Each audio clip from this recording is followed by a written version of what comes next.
আসসালামু আলাইকুম। প্রিয় দর্শক, অন্য মঞ্চের আলাপচারিতায় আপনাদের সকলকে আমন্ত্রণ জানাচ্ছি। বিগত ৫০ বছরেরও বেশি সময় ধরে দেশে বিদেশে সকল মানুষ যে সত্যটি জানে সেই সত্যটি আজকে হঠাৎ বিএনপির ভাইস চেয়ারপারসন তারেক রহমানের মুখে শুনে অনেকেই হয়তো ভাবছেন একই কথা শুনি আজ মন্থরার মুখে।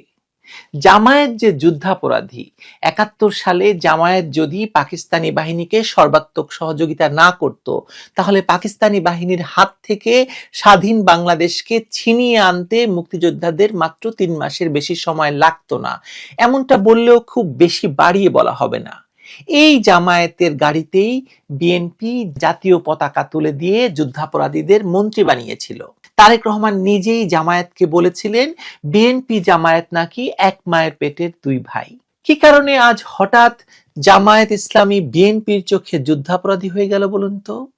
আর এতদিন পরে জামায়াতকে যুদ্ধাপরাধী বললেই মানুষ সেটা বিশ্বাস করবে, বিশেষ করে বিএনপির মুখ থেকে, যখন এই জামায়াতকে তারেক রহমান নিজেই ভাই বলে সার্টিফিকেট দিয়েছিলেন। আর ২০১৪ সালের নির্বাচনে না যাওয়া এবং যুদ্ধাপরাধীদেরকে বাঁচানোর জন্য বিএনপি জামায়াত জোট যে আগুন সন্ত্রাস করেছিল, মানুষ মরেছিল শয়ে শয়ে, মানুষ সহজে ভুলে যাবে সেটা? আর সবচেয়ে বড় কথা হলো, তাহলে এই প্রশ্নটা কি এখন তোলা জরুরি নয় যে শেখ হাসিনার সরকার যে যুদ্ধাপরাধের বিচার করেছিল, যার শাস্তি হিসাবে বিএনপি জামায়াত এখন আওয়ামী লীগকে নিষিদ্ধ করে দেওয়ার খেলা খেলছে, সেই খেলাটা কি তারেক রহমান বন্ধ করাবেন? তারেক রহমান কি স্বীকার করবেন যে ৭১-এর যুদ্ধাপরাধের বিচার করে আওয়ামী লীগ একটি ভালো কাজ করেছে? এসব প্রশ্ন আর উত্তর খোঁজার চেষ্টা থাকবে আজকের ভিডিও বিশ্লেষণে। চলুন শুরু করা যাক।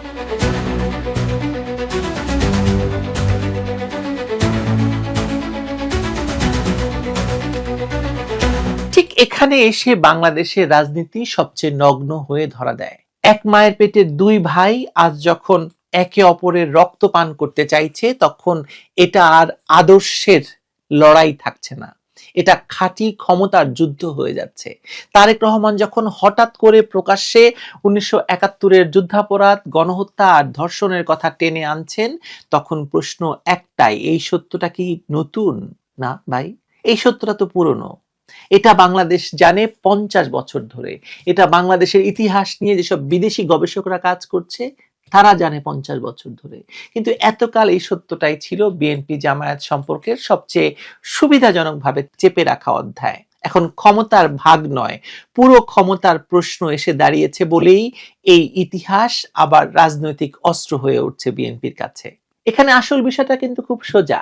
জামায়াতের বিএনপিকে দরকার ছিল কাঁধ হিসাবে, লিফট হিসাবে, রাজনৈতিক পুনর্বাসনের বাহন হিসাবে।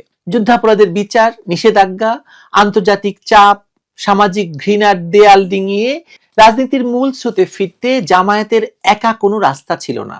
বিএনপি সেই দরজা খুলে দিয়েছে, প্রতীক দিয়েছে, আসন দিয়েছে, মন্ত্রী বানিয়েছে, রাজপথের ঢাল হয়ে দাঁড়িয়েছে বিএনপি এই জামায়াতের জন্য। এর বিনিময়ে বিএনপি পেয়েছে কিছু অতিরিক্ত ভোট, মাঠের কিছু ক্যাডার, ধর্মীয় আবেগের একটা অংশ। দুপক্ষই জানতো এটা আদর্শিক নয়, এটা প্রয়োজনের বিয়ে। কিন্তু সমস্যা শুরু হয় তখনই যখন প্রয়োজন বদলে যায়। এক সময় জামায়াতের লক্ষ্য ছিল টিকে থাকা, এখন জামায়াতের লক্ষ্য ক্ষমতা দখল, পরিপূর্ণ ক্ষমতা। বাংলাদেশের পরিপূর্ণ ক্ষমতা এখন তারা চায়। তখন তারা ক্ষমতার ভাগ চাইতো, এখন তারা পুরো দেশটাকে চায়। আর এখানেই বিএনপির স্বপ্নের সঙ্গে জামায়াতের স্বপ্ন সরাসরি সাংঘর্ষিক হয়ে দাঁড়িয়েছে। বিএনপি ক্ষমতায় ফিরতে চায় প্রধান দল হিসেবে, একক বৈধ রাজনৈতিক উত্তরাধিকার হয়ে। জামায়াত চাইছে সেই বিএনপির পিঠে হয় ছুরি মেরে হোক অথবা বিএনপির ঘাড়ে চড়ে বসতে। এই জায়গাটা বিএনপি আর মানতে রাজি হচ্ছে না। তারেক রহমানের সাম্প্রতিক বক্তব্য তাই নৈতিক জাগরণের ফল নয়, এটা নিখাত রাজনৈতিক আত্মরক্ষার কৌশল। তিনি জানেন জামায়াতকে যদি এখনই রাজনৈতিকভাবে আলাদা করে চিহ্নিত করা না যায়, তাহলে আগামী নির্বাচনে বা ক্ষমতার কোন রকম ট্রানজিশনে জামায়াত বিএনপিকে চাপা দিয়ে মারিয়ে সামনে চলে যাবে ক্ষমতায়। তাই দেরিতে হলেও তিনি যে সেই হাতিয়ারটাই তুলেছেন, যেটা এককালে তিনি নিজেই গুদামবন্দি করে রেখেছিলেন, ৭১-এর যুদ্ধাপরাধ। এই ৭১-এর যুদ্ধাপরাধের কথা তাকে ধামাচাপা দিয়ে তিনি জামায়াতকে মাথায় নিয়েছিলেন। আর শেখ হাসিনার আওয়ামী লীগ যখন যুদ্ধাপরাধের বিচার করছিল তখন তিনি জামায়াতের ঢাল হয়ে দাঁড়িয়েছিলেন, তিনি এবং তার দল। আর এখন যখন ক্ষমতা টান পড়েছে, এখন আবার তিনি তার ভেতর থেকে মানে তার পকেট থেকে এই যুদ্ধাপরাধ ইস্যুটি এনে টেবিলে ফেলছেন। মানুষ এত বোকা না, মানুষ সব বোঝে। এতদিন বিএনপির সুবিধা ছিল দ্বিমুখী। একদিকে তারা মুক্তিযুদ্ধের পক্ষের মানে কথা বলতো নিজেদেরকে, মানে জনগণকে বলতো আমরা মুক্তিযুদ্ধের পক্ষের দল, মুক্তিযুদ্ধের ঘোষকের দল, আমরা যুদ্ধাপরাধের বিচার চাই, তবে কিন্তু সেটা স্বচ্ছ হতে হবে, এরকম নানা কথা। অন্যদিকে জামায়াতকে আশ্বস্ত করতো যে তোমরা আমাদের ভাই, তোমাদের রাজনৈতিক জায়গা আমরা ধরে রাখবো। এই যে দ্বিচারিতা কোন নৈতিক সমস্যা তৈরি করেনি কিন্তু তখন এই দুইটা দলের মধ্যে, কারণ তখন দুপক্ষই লাভবান হচ্ছিল। এখন লাভের সমীকরণ ভেঙে গেছে, লাভের গুড় এখন পিঁপড়ায় খেতে বসেছে। জামায়াত বুঝে গেছে আওয়ামী লীগ মাঠে নেই, কার্যত মানে নিষ্ক্রিয়। বিএনপি দুর্বল, দীর্ঘদিন ক্ষমতার বাইরে, আন্তর্জাতিকভাবে মানে অনাস্থার জায়গায়। এই ফাঁকা মাঠে তারা নিজেরাই বড় খেলোয়াড় হতে চায়, আর ইউনূস তো তাদের পক্ষে আছেই। তারা আর বিএনপির ছোট ভাই হয়ে থাকতে রাজি না।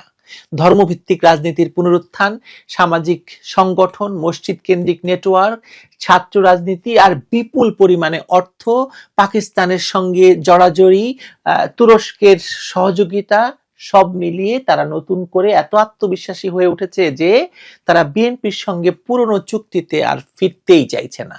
এখানেই তারেক রহমানের বক্তব্যের রাজনৈতিক তাৎপর্য সবচেয়ে গভীর। তিনি মূলত জামায়াতকে এক ঝটকায় আন্তর্জাতিকভাবে এবং অভ্যন্তরীণ রাজনীতিতে আবার বিতর্কিত করে তুলতে চাইছেন। তিনি বার্তা দিতে চাইছেন তার নিজের দলকে, ভোটারকে, বিদেশি শক্তিকে, আর ইউনূসকেও তো বটেই। তিনি বলতে চাইছেন যে দেখুন, বিএনপি জামায়াত এক নয়, আমরা তাদের দায় নেব না, 1971-এর অপরাধ তাদের, আমাদের নয়। কিন্তু সমস্যা হলো এই কথাটা যতই সত্য হোক, তা বিশ্বাসযোগ্যতার সংকটে পড়বে যখন তারেক রহমানের মুখ থেকে এটা বেরোবে। কারণ মানুষ জানে এই একই তারেক রহমান একসময় জামায়াতকে নিজের মায়ের পেটের ভাই বলেছিল। খালেদা জিয়া প্রকাশ্যে জামায়াত নেতাদের মুক্তির দাবি জানিয়েছিলেন, মন্ত্রিসভায় বসিয়েছিলেন। তখন কি 1971-এর মানে জামায়াতের চরিত্র বদলে গিয়েছিল? না, বদলায়নি তো। বদলেছে শুধু ক্ষমতার হিসেব নিকেশ। ক্ষমতার হিসেব নিকেশে জামায়াতকে তখন তাদের খুব গুরুত্বপূর্ণ মনে হয়েছিল। এ কারণেই তারেকের এই বক্তব্য এখন অনেকের কাছে নৈতিক অবস্থান হিসেবে নয়, কৌশলগত নাটক হিসেবে ধরা পড়ছে। মানুষ হাসছে কারণ তারা এই রাজনীতির ভেতরের হিসাবটা বুঝে ফেলেছে। এটার আদর্শ বনাম আদর্শ নয়, এটা ক্ষমতা বনাম ক্ষমতা, ক্ষমতা বনাম আরো ক্ষমতা। এই দ্বন্দ্ব এখন কেবল কথার লড়াই, এটি মাঠের রাজনীতিতে ঢুকে গেছে। সমাবেশে দাওয়াত না দেওয়া, একে অপরকে চাঁদাবাজ, মুনাফেক, স্বাধীনতা বিরোধী বলা, এগুলো সবই যুদ্ধের প্রস্তুতির লক্ষণ। জামায়াত বলছে বিএনপি আওয়ামী লীগ স্টাইলের দল, আর বিএনপি বলছে জামায়াত স্বাধীনতা বিরোধী। এখানে কেউ আপোষের ভাষা আর ব্যবহার করছে না। এই সংঘাতের পরিণতি খুবই বিপজ্জনক হতে পারে, কারণ দুই পক্ষই জানে তারা কখনোই পুরোপুরি বিচ্ছিন্ন ছিল না। তারা একে অপরের সংগঠনের ভেতর ঢুকে আছে, মাঠের কর্মীরা অনেক জায়গায় একই বা মিশ্র। এই পরিস্থিতিতে দ্বন্দ্ব চরমে ওঠে যদি, তাহলে তা শুধু রাজনৈতিক বাকযুদ্ধ থাকবে না, তা শারীরিক সংঘাত, দখল যুদ্ধ, এমনকি জাতীয় অস্থিরতার কারণ হতে পারে এবং নির্বাচনে তার বড় ধরনের প্রভাব পড়বে। আরেকটা বাস্তবতা হলো এই পুরো সংঘাতের পেছনে আওয়ামী লীগের অনুপস্থিতি আরো একটা বড় কারণ। এতদিন বিএনপি জামায়াত জোট টিকে ছিল একটাই কারণ, তাদের কমন শত্রু হচ্ছে আওয়ামী লীগ। সেই শত্রু যখন মাঠ থেকে সরিয়ে দেওয়া হয়েছে, তখন শত্রুর জায়গাটা তারা একে অপরের জন্য দখল করেছে। যেহেতু আওয়ামী লীগ নাই, সেহেতু দখল বাণিজ্যে হয় বিএনপি জামায়াতের শত্রু, নাহলে জামাত বিএনপির শত্রু। রাজনীতিতে শূন্যতা কখনো দীর্ঘস্থায়ী হয় না, সেই শূন্যতাই এখন বিএনপি আর জামায়াত মুখোমুখি হয়ে গেছে। এখানে বিদেশি শক্তির প্রসঙ্গ একেবারে উড়িয়ে দেওয়া যায় না। দক্ষিণ এশিয়ায় ধর্মভিত্তিক রাজনীতিকে অনেক শক্তি কৌশলগতভাবে ব্যবহার করতে চায়। জামায়াত যদি ক্ষমতার কাছাকাছি পৌঁছে যায়, তাহলে আন্তর্জাতিক শক্তির সঙ্গে দর কষাকষির জায়গায়ও তারা তৈরি করতে পারবে। বিএনপি সেটা ভালোভাবে বোঝে, তাই তারেক রহমান এখন মরিয়া হয়ে নিজেকে একটি তুলনামূলকভাবে গ্রহণযোগ্য শক্তি হিসেবে দাঁড় করাতে চাইছেন। তারেকের বক্তব্যের আসল দর্শক জামায়াত নয়, বরং বিদেশি কূটনৈতিক মহল। তিনি বোঝাতে চাইছেন তাদেরকে যে বিএনপি ক্ষমতায় এলে বাংলাদেশ তালেবানি পথে যাবে না, মুক্তিযুদ্ধের প্রশ্নে আমরা ছাড় দেব না, ধর্মভিত্তিক উগ্রবাদকে প্রশ্রয় দেব না। এটাই তিনি বোঝাতে চাইছেন জামায়াতের সঙ্গ ছেড়ে। তিনি জানেন এই বার্তা না দিতে পারলে জামায়াতের উত্থান তাকে আন্তর্জাতিকভাবে কোণঠাসা করে ফেলবে। কিন্তু এখানে বিএনপি সবচেয়ে বড় সংকটেও পড়েছে। তারা এতদিন জামায়াতকে রাজনৈতিক বৈধতা দিয়েছে, এখন হঠাৎ করে সেই বৈধতাকে অস্বীকার করলে সেটার খেসারতও তাদেরকে দিতে হবে। কারণ রাজনীতিতে মানে স্মৃতি খুব লম্বা, মানুষ ভুলে যায় না। এই লড়াই যদি আরো গভীরে যায় তাহলে তিনটা সম্ভাব্য পরিণতি সামনে থাকবে। এক, বিএনপি জামায়াতকে আলাদা করে একটা মধ্যপন্থী জোট গড়ার চেষ্টা করবে। দুই, জামায়াত বিএনপিকে পাশ কাটিয়ে নিজস্ব গতিতে ক্ষমতার কেন্দ্রে যেতে চাইবে। তিন, এই দুই শক্তির সংঘর্ষে রাজনীতি এমন অস্থিতিশীল হবে যে আরেকটি কর্তৃত্ববাদী শক্তির উত্থানের পথ পরিষ্কার হয়ে যাবে। সবচেয়ে ভয়ঙ্কর দিকটা এখানেই, যদি জামায়াত শক্তিশালী হয় এবং কঠোর শাসনের দিকে যায় তাহলে গণ অভ্যুত্থানের সম্ভাবনা বাড়বে। অর্থাৎ বিএনপি জামায়াতের এই ক্ষমতার যুদ্ধ শেষ পর্যন্ত সেই শক্তিকে পুনরুজ্জীবিত করতে পারবে যারা তাদেরকে একসঙ্গে সরিয়েছে। এটা হয়তো আওয়ামী লীগের জন্য ভালো, কিন্তু দেশের জন্য ভয়ঙ্কর। তারেক রহমান যখন তাই আজ মানে তার ভাই জামায়াতকে যুদ্ধাপরাধী বলছেন, তখন সেটা নৈতিক সাহসের প্রকাশ নয়, সেটা রাজনৈতিকভাবে বাঁচার লড়াই। এটা দেরিতে বলা এক সত্য যা এতদিন মিথ্যের নিচে চাপা ছিল প্রয়োজনের কারণে। এখন প্রয়োজন বদলেছে, তাই সত্যটা ফিরে এসছে তার অস্ত্র হিসেবে। এই গল্পটা কিন্তু খুব পুরনো। রাজনীতিতে কেউ কারো ভাই নয় যতদিন না ক্ষমতার সিংহাসন ফাঁকা থাকে। সেই সিংহাসনের দিকে যখন দুই ভাই একসঙ্গে দৌড়ায় তখন ভাইয়ের গলা আরেক ভাই প্রথম কাটতে হয় বা কাটতে চায়। আজকে বিএনপি আর জামায়াত ঠিক সেই জায়গাতে দাঁড়িয়ে আছে। সামনে বাংলাদেশের প্রধানমন্ত্রীত্বের সিংহাসন, ক্ষমতার সিংহাসন, আর জামায়াত বিএনপি এক সময়ের মায়ের পেটের দুই ভাই একসঙ্গে দৌড়াচ্ছে। এক ভাইকে গলা না কেটে আরেক ভাই তো ক্ষমতা দখল করতে পারবে না। আর বাংলাদেশের রাজনীতি দাঁড়িয়ে যাবে, দাঁড়িয়ে আছে একটা অন্ধকার জায়গায়। এই অন্ধকারে কে কার গলা আগে কাটবে সেটা হচ্ছে প্রশ্ন। দেখা যাক। সাসপেন্স জমে উঠেছে, রাজনীতির সাসপেন্স। ওই যে ওয়েস্টিন, যেখানে আসিফ মাহমুদ সজীব ভুইয়া কথায় কথায় খেতে যান, সেই ওয়েস্টিনের প্রধান নির্বাহীকেও কিন্তু এই ক্রিকেট বোর্ডে একটা পরিচালক পদ ধরিয়ে দিয়েছেন আসিফ মাহমুদ সজীব ভুইয়া। আসিফ মাহমুদ সজীব ভুইয়ার এপিএস এর বিরুদ্ধে শুধু অভিযোগ তাই নয়, অনেক পত্রিকা লিখছে তার প্রেস সচিব আরব আমিরাতে বিরাট বিলাসবহুল ভিলা কিনেছেন। মাহফুজ আলমের অপরাধের বা দুর্নীতির অভিযোগের ফিরিস্তি এর চেয়ে অনেক ছোট, তবে তিনিও তার ভাইকে, যিনি কিনা আবার জাতীয় নাগরিক পার্টির যুগ্ম আহ্বায়ক মাহবুব আলম, তাকে রেড ক্রিসেন্ট সোসাইটির সদস্য পদ দিয়েছেন। উপদেষ্টা ভাইয়ের প্রভাব বিস্তার করে মাহবুব আলম ব্যাপক সম্পদ গড়েছেন এবং মাহবুব আলম সেসব সম্পদ বিদেশে পাঠাচ্ছেন। এসব অভিযোগও কিন্তু গত কয়েক মাসে ছিল। বাংলাদেশে আসিফ মাহমুদ সজীব ভুইয়া এবং মাহফুজ আলম দুই ছাত্র উপদেষ্টা পদত্যাগপত্র জমা দেওয়ার 24 ঘন্টাও না পেরোতেই এবং তাদের পদত্যাগপত্র আসলে কার্যকর হওয়ার আগেই, কারণ কার্যকর হবে তফসিল ঘোষণার পর, সেটা সরকারের পক্ষ থেকে জানানোই হয়েছিল, তার আগেই রাস্তায় জনতা, ছাত্র জনতার ব্যানারে নেমে পড়েছেন একদল যারা কিনা চাইছেন যে আসিফ মাহমুদ সজীব ভুইয়া এবং মাহফুজ আলম তাদের সম্পদের বিবরণ সরকার তুলে ধরুক এবং তাদের মন্ত্রণালয়গুলোর দুর্নীতির বিচার হোক। এই অবস্থায় আসিফ মাহমুদ সজীব ভুইয়া আর মাহফুজ আলমের কি উপায় হবে সরকার থেকে তারা যখন সত্যি বেরিয়ে পড়বেন, মানে তফসিল ঘোষণা হওয়া মাত্র তারা যখন একদিকে কোনো দলের ছত্রছায়ায় নেই, ঠিক তেমনি যখন তারা সরকারের ছত্রছায়াও থাকবেন না, সরকারি গাড়ি বাড়ি এবং নিরাপত্তা কিছুই তাদের সঙ্গে থাকবে না, তখন কি উপায় হবে এদের? সরকারকে কি সত্যি ব্যবস্থা নিতে হবে?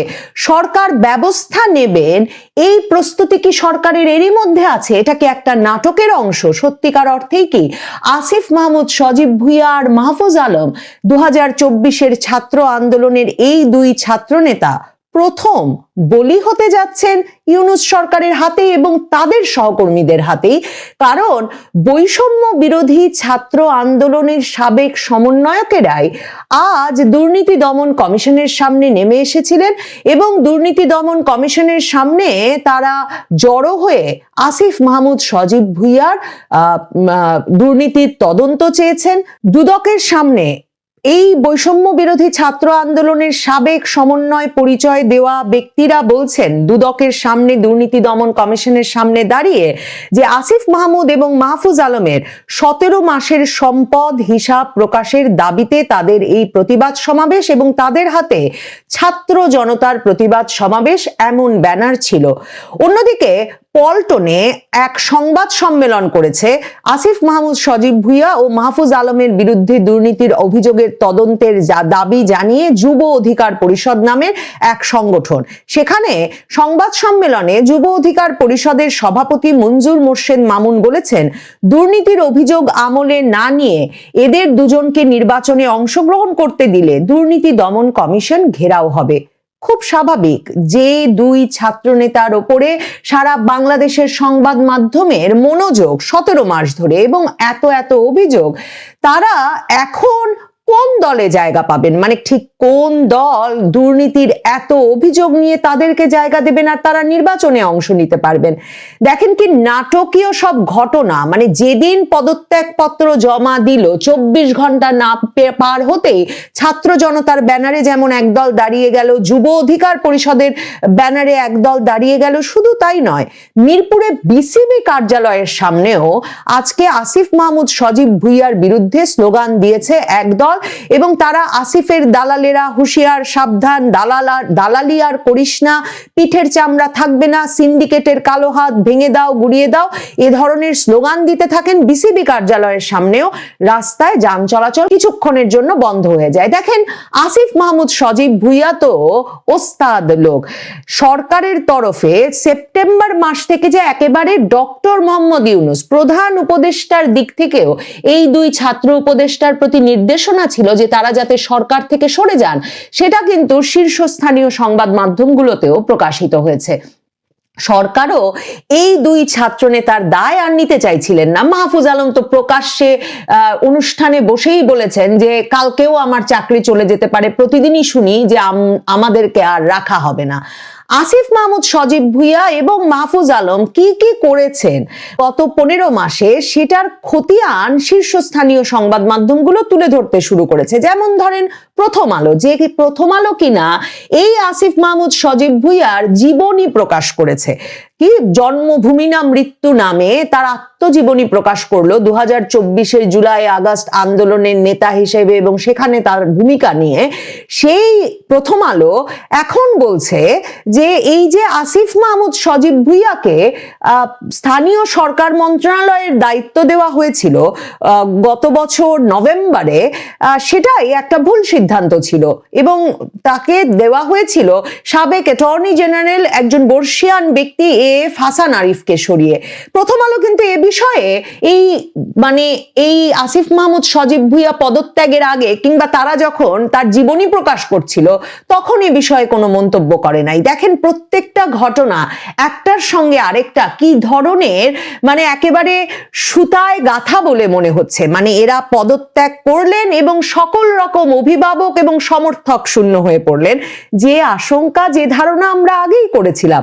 প্রথম আলো বলছে যে বাংলাদেশে দীর্ঘদিনের রেওয়াজ হচ্ছে স্থানীয় সরকার মন্ত্রণালয়ের দায়িত্ব দেওয়া হয় ক্ষমতাসীন দলের মহাসচিব বা সাধারণ সম্পাদককে, যাতে তারা দলীয় নেতাকর্মীদেরকে উন্নয়ন প্রকল্পের মাধ্যমে বিভিন্ন আর্থিক সুবিধা দিতে পারেন। মানে তাহলে অন্তর্বর্তীকালীন সরকার, ইউনূস সরকার কাকে সুবিধা দিতে আসিফ মাহমুদ সজীব ভুইয়াকে স্থানীয় সরকার মন্ত্রণালয়ে বসালো? তার মানে তো সুবিধা দিতেই তাকে বসানো হয়েছিল। এবং আসিফ মাহমুদ সজীব ভুইয়া অবাধে অঢেল সম্পদ তার নেতা কর্মী তো নয়, তার একদল সমর্থক তৈরিতে ব্যবহার করেছেন। মানে তিনি প্রকল্পের পর প্রকল্প নিয়েছেন, এমনকি ধরেন রিক্সা প্রকল্প দিয়েছেন বুয়েটে যে তারা রিক্সা তৈরি করবে, এরপরে সেই রিক্সা চালানো শেখাবে, এই বলেও তো অনেক ছাত্রদের তিনি নিয়োগ দিয়ে দিয়েছেন এক প্রকল্পে। এমন করে করে তো তিনি নিজের দায়িত্বে স্থানীয় ক্রীড়া যুব মন্ত্রণালয় থেকে এমনকি অস্ত্র প্রশিক্ষণও দিয়েছেন প্রায় 10,000 তরুণ তরুণীকে। কাজেই আসিফ মাহমুদ সজীব ভুইয়ার শুধু প্রকল্প তো নয়, তিনি যে অবাধে অঢেলে টাকা বিতরণ করছিলেন, অর্থ বরাদ্দ দিয়ে যাচ্ছিলেন এবং সেখান থেকে সুবিধা নিচ্ছিলেন, এই খবরগুলো কিন্তু প্রথম আলোর মতো পত্রিকা এর আগে মুখ ফুটে বলার সাহস করে নাই। শুধুমাত্র জন্মস্থান কুমিল্লায়, যেই মুরাদনগর থেকে আসিফ মাহমুদ প্রথমে ভেবেছিলেন নির্বাচন করবেন, সে কারণে সেই জায়গায় তিনি গ্রামীণ অবকাঠামো মেরামত ও উন্নয়নে 2400 কোটি টাকার একটা প্রকল্প নিয়েছেন এবং এ প্রকল্পে সবচেয়ে বেশি বরাদ্দ দেওয়া হয় মুরাদনগরে, যেটা প্রায় 450 কোটি টাকার বেশি। এবং তারপর প্রথম আলো লিখছে যে ঢাকা 10 আসন যেখান থেকে তিনি নির্বাচন করবেন, যেখানে পরে তিনি ঠিক করেন যে মুরাদনগরে আর করবেন না, ঢাকা 10-এ করবেন, সেখানেও তিনি 274টি ধর্মীয় সামাজিক প্রতিষ্ঠানে বিশেষ বরাদ্দ দিয়েছেন। এর মধ্যে 145টি প্রতিষ্ঠানই ঢাকা 10 আসনের অন্তর্ভুক্ত এলাকা। এরপরে আরো অনেক বিতর্কিত প্রকল্পের কথা বলেছেন। আর এপিএস মোয়াজ্জেমের কথা তো না বললেই নয়।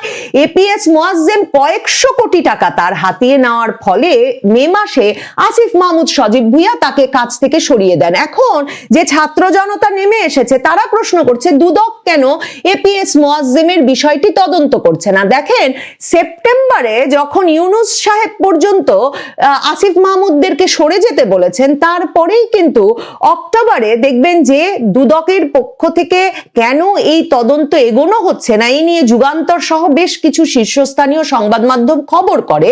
সেখানে দুদকের কর্মকর্তার বরাতে পত্রিকাগুলো লেখে যে কেঁচো খুঁড়তে সাপ বেরিয়ে আসবে, এপিএস এর পক্ষে উপদেষ্টা না জানলে কিছু করা সম্ভব নয়, সে কারণে তারা এই তদন্ত করছে না। এখন প্রথম আলো এটাও মনে করাচ্ছে যে বিসিবির সামনে কেন এই আন্দোলন। দেখেন, এই ক্রিকেটের নিয়ন্ত্রক সংস্থাটাকেও পুরোপুরি কুক্ষিগত করে ফেলেছেন আসিফ মাহমুদ সজীব ভুইয়া ক্রীড়ামন্ত্রী হিসেবে। তিনি নিজের মতো করে জেলা ও বিভাগের কাউন্সিলর নিয়োগ করেছেন। ক্রিকেট বোর্ডের পরিচালক নিয়োগ পুরোপুরি তার নিয়ন্ত্রণে চলে এসেছে। যাদের তিনি প্রয়োজন মনে করেছেন তারাই পরিচালক নির্বাচিত হয়েছেন। অন্য পত্রিকায় দেখছিলাম ওই যে ওয়েস্টিন, যেখানে আসিফ মাহমুদ সজীব ভুইয়া কথায় কথায় খেতে যান, সেই ওয়েস্টিনের প্রধান নির্বাহীকেও কিন্তু এই ক্রিকেট বোর্ডে একটা পরিচালক পদ ধরিয়ে দিয়েছেন আসিফ মাহমুদ সজীব ভুইয়া। আসিফ মাহমুদ সজীব ভুইয়ার এপিএস এর বিরুদ্ধে শুধু অভিযোগ তাই নয়, অনেক পত্রিকা লিখছে তার প্রেস সচিব আরব আমিরাতে বিরাট বিলাসবহুল ভিলা কিনেছেন। মাহফুজ আলমের অপরাধের বা দুর্নীতির অভিযোগের ফিরিস্তি এর চেয়ে অনেক ছোট, তবে তিনিও তার ভাইকে, যিনি কিনা আবার জাতীয় নাগরিক পার্টির যুগ্ম আহ্বায়ক মাহবুব আলম, তাকে রেড ক্রিসেন্ট সোসাইটির সদস্য পদ দিয়েছেন।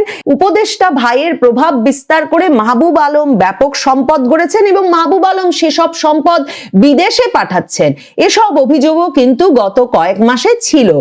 মাহফুজ আলম বড় বড় অনেক কথা বলেছেন বটে, কিন্তু মাহফুজ আলম সাংবাদিক সুরক্ষা আইন কিংবা ওই যে গণমাধ্যম সংস্কার কমিশনের সুপারিশ এসব বাস্তবায়ন করে যেতে না পারলেও দুটো বেসরকারি টেলিভিশনের লাইসেন্স দিয়ে গেছেন এবং তিনিও লাইসেন্স দিয়েছেন তার রাজনৈতিক সহকর্মীদেরকেই। এখন রাজনৈতিক সহকর্মীদের একটা অংশ হয়তো মাহফুজ আলম, আসিফ মাহমুদ সজীব ভুইয়ার পাশে দাঁড়াবেন যারা অনেক অনেক সুবিধা পেয়েছেন, কিন্তু সত্যিই কি দাঁড়াবেন? তারা তো নিশ্চয়ই তখনই এদেরকে বখরা বুঝিয়ে দিয়েই, মানে তাদের ভাগটা বুঝিয়ে দিয়েই সুবিধা পেয়েছেন এবং ভেবেছেন তারাও ছিলেন এই আন্দোলনের নেতা, তাহলে তারাই বা কেন এত বড় সুবিধা, মন্ত্রিত্ব পদটা পান নাই। কারণ মনে করে দেখেন, আগস্ট মাসে কি কেলেঙ্কারির ঘটনা ধামা চাপা দিল এই সরকার, যখন গুলশানে আওয়ামী লীগের এক সাবেক সংসদ সদস্যের বাড়িতে দ্বিতীয়বারের মতো পুলিশ নিয়ে চাঁদাবাজি করতে গিয়ে পুলিশ সেখান থেকে বৈষম্য বিরোধী ছাত্র আন্দোলনের কয়েকজন সমন্বয়ককে গ্রেফতার করলো। আর বৈষম্য বিরোধী ছাত্র আন্দোলনের এক সমন্বয়ক জানে আলম অপুর এমন ভিডিও ছড়িয়ে পড়লো যেই বার্তায় তিনি সরাসরি বললেন যে ওয়েস্টিনের সামনে মোটরসাইকেল আরোহী আসিফ মাহমুদ সজীব ভুইয়ার নির্দেশনাতেই তারা পুলিশ নিয়ে সদল বলে ওই বাড়িতে চাঁদাবাজি করতে গিয়েছিলেন এবং তাদের কথায় তখন পরিষ্কার হলো যে বৈষম্য বিরোধী ছাত্র আন্দোলনের ওই নেতাদের সঙ্গে চাঁদাবাজির বখরায় ভাগাভাগিতে এক রকমের টানাপোড়েন হওয়ার ফলেই আসিফ মাহমুদ সজীব ভুইয়া তাদেরকে পুলিশ দিয়ে ধরিয়ে দিয়েছেন। তারপর বৈষম্য বিরোধী ছাত্র আন্দোলনের সব কমিটি বাতিল করা হলো বটে, এখন কিন্তু বৈষম্য বিরোধী ছাত্র আন্দোলনের সব কমিটি আবার সচল হয়েছে। এসব কমিটিতে যারা থেকেছেন, যারা যথেষ্ট টাকা বানাতে পারেন নাই, মানে কেউ প্রাডো গাড়ি চলছেন, কেউ ভলভো চড়ছেন, এসব গাড়ির নাম হাসনাত আব্দুল্লাহর মুখে শুনে শুনে শিখেছি, এসব গাড়ি চড়ছেন, আর কেউ বা এদের মতো রিক্সা প্রকল্পে নিয়োগ পেয়েছেন। কোটা না মেধা বলে বৈষম্যহীন সমাজ প্রতিষ্ঠার দাবিতে যে ছাত্র জনতা 2024-এর জুলাই আগস্টে নেমে এসেছিল, তারা মানবেন বলে মনে হয় না। আর বিসিবি সহ বিভিন্ন জায়গায় যে বড় বড় ব্যবসায়ী প্রভাবশালী ব্যক্তিদেরকেও খেপিয়ে তুলেছেন আসিফ মাহমুদ সজীব ভুইয়া, সেসবেরও তো সম্ভবত একটা শোধ নেবার সময় চলে এসেছে, এবং তারই প্রতিফলন দেখা যাচ্ছে বড় বড় ব্যবসায়িক প্রতিষ্ঠানগুলোর প্রতিষ্ঠিত সংবাদ মাধ্যমে পদত্যাগপত্র দিতে না দিতেই এত বড় বড় ফিরিস্তি উঠে আসার বিষয়টি। কাজেই এখন দেখবার অপেক্ষা সরকার কি পরিকল্পনা করেছে। আসিফ মাহমুদ সজীব ভুইয়া এবং মাহফুজ আলমের পদত্যাগের মাধ্যমে ইউনূস সরকার ছাত্র মুক্ত হয়েছে। এখন ছাত্র মুক্ত ইউনূস সরকার এই দুজন ছাত্রকে একটা শিক্ষা দিয়ে, মানে তাদের এপিএস প্রেস সচিবদের দুর্নীতি তদন্তের শুরু করে এবং তারপরে তাদের সম্পদের বিবরণের খতিয়ান তুলে ধরতে দুর্নীতি দমন কমিশনকে যদি সরকার শেষ পর্যন্ত ছাত্র জনতার দাবির মুখে নিয়োগ করতে বাধ্য হয়, তাহলে এ সরকারের আমলে দুর্নীতির বিচার যেভাবে চলছে, আটক করতে হচ্ছে, গ্রেফতার করতে হচ্ছে, গ্রেফতার করার পর দিনের পর দিন রিমান্ডে রাখতে হচ্ছে, অনেকগুলো হত্যা মামলাও সাথে দিয়ে দিতে হচ্ছে, এই পুরো প্রক্রিয়া যদি ইউনূস সরকারের ব্যাকরণ অনুযায়ী চলে, তাহলে আর যাই হোক মাহফুজ আলম আসিফ মাহমুদ সজীব ভুইয়ার নির্বাচনটা করা হবে না। আর মাহফুজ আলম আসিফ মাহমুদ সজীব ভুইয়ার আসলে বাইরে থাকলেও গাড়ি বাড়ি নিরাপত্তা ছাড়া চলাচল করে বেড়ানো কিংবা নির্বাচনী প্রচারণায় অংশ নেওয়া কিংবা কোনো দলে ঠাঁই পাওয়া সবই খুব মুশকিল হবে। এই দুই উপদেষ্টার ভবিষ্যৎ খুব তাড়াতাড়ি পদ যাওয়ার সাথে সাথে কোথায় গিয়ে ঠেকে, সেটা সম্ভবত খুব একটা তাৎপর্যপূর্ণ বিষয়ে পরিণত হতে যাচ্ছে।